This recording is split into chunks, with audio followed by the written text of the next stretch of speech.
Hi, my name is Sana and welcome to SG Ignite, and in today's video I want to talk about Rebel Wilson's episode of Straight Talking with Ant Middleton.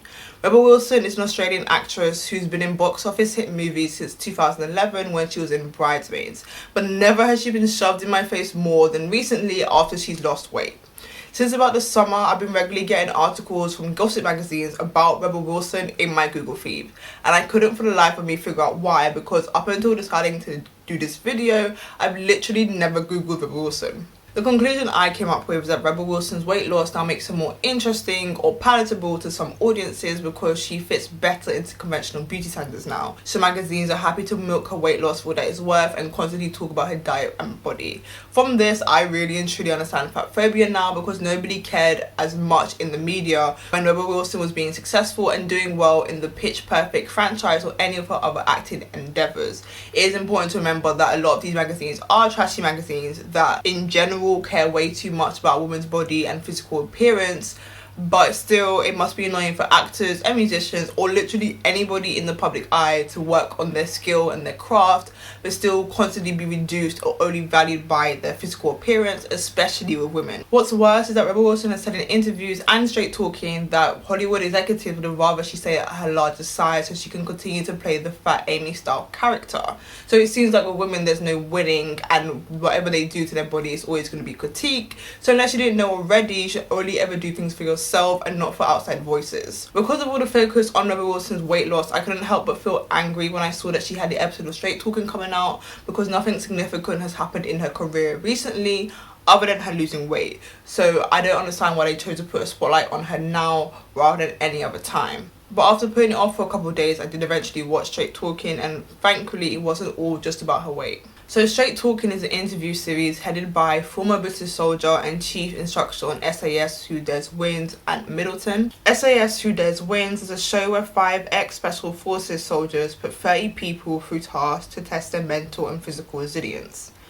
In Straight Talking, Middleton and Wilson travel around Mexico talking about her life and career, and in between they do activities like horseback riding and swimming with sharks.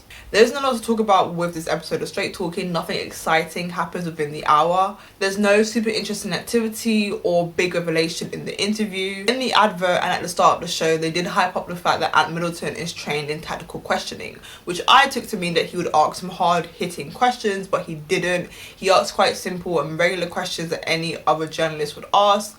I assume if Rebel chose to do a sit-down tell-all interview, the questions would be very similar.